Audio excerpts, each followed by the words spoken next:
আসসালামু আলাইকুম। সম্মানিত ভিউয়ার্স, কেমন আছেন সবাই? আশা করি সবাই ভালো আছেন। ভিউয়ার্স, আজকে যে বিষয়টা নিয়ে কথা বলতে চাচ্ছি সে বিষয়টা হচ্ছে আমাদের সৌদি আরবের ভিসা প্রসেসিং সম্পর্কে। দেখা গেছে সৌদি আরবে যারা ভিসা প্রসেসিং করতেছেন, বিভিন্ন লাইসেন্সে কাজ দিচ্ছেন, অনেক লাইসেন্স কিন্তু ব্ল্যাক লিস্ট হয়ে যাচ্ছে। ব্ল্যাক লিস্ট হওয়ার কারণটা হচ্ছে পুলিশ ক্লিয়ারেন্স। যারা পুলিশ ক্লিয়ারেন্স দিচ্ছেন, দেখবেন যে পাসপোর্ট এবং পুলিশ ক্লিয়ারেন্সটা ঠিক আছে কিনা। পাসপোর্ট পুলিশ ক্লিয়ারেন্স ঠিক থাকলে ইনশাল্লাহ ভিসা প্রসেস করা যাচ্ছে।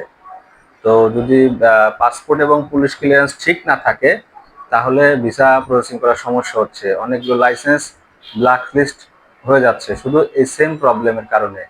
তো যারা কাজ দিচ্ছেন, বিভিন্ন এজেন্সিতে যারা কাজ দিচ্ছেন, এই বিষয়টা খেয়াল রাখবেন যেন পুলিশ ক্লিয়ারেন্স এবং পাসপোর্ট মিল থাকে, তাহলেই আপনার ভিসা প্রসেস করার সুবিধা হবে। তাছাড়া যদি কোনো স্পেলিং মিস্টেক থাকে, যেমন area name, post code, post office, পাসপোর্টের সাথে যদি মিল না থাকে তাহলে কিন্তু ভিসা প্রসেস করা যাচ্ছে না।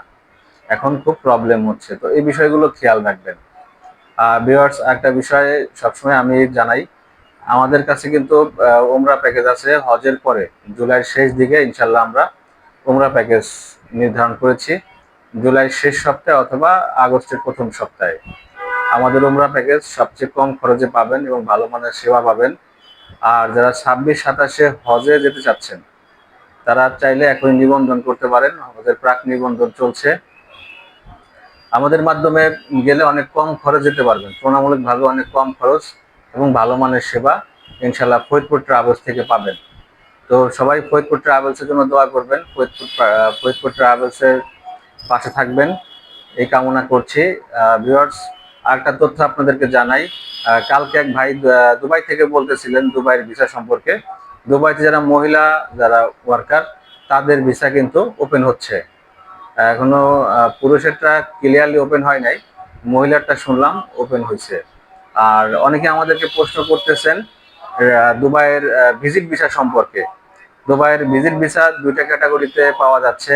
নাম্বার ওয়ান, যাদের জিসিসি কার্ড আছে, আকামা হোল্ডার, গালফ কান্ট্রির ভিতরে যেমন ওমান, কাতার, সৌদি আরব, তারা চাইলে সৌদি আরব থেকে দুবাই আসতে পারবেন।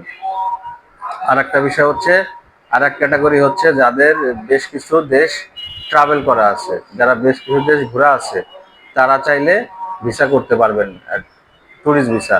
তো এই দুইটা ক্যাটাগরিতে আপাতত ট্যুরিস্ট ভিসা খোলা আছে। তো এই বিষয়ে ইনশাল্লাহ আবার নতুন কোনো আপডেট পাইলে আপনাদেরকে আবার জানাবো। আজকের মতো আল্লাহ হাফেজ, আসসালামু আলাইকুম।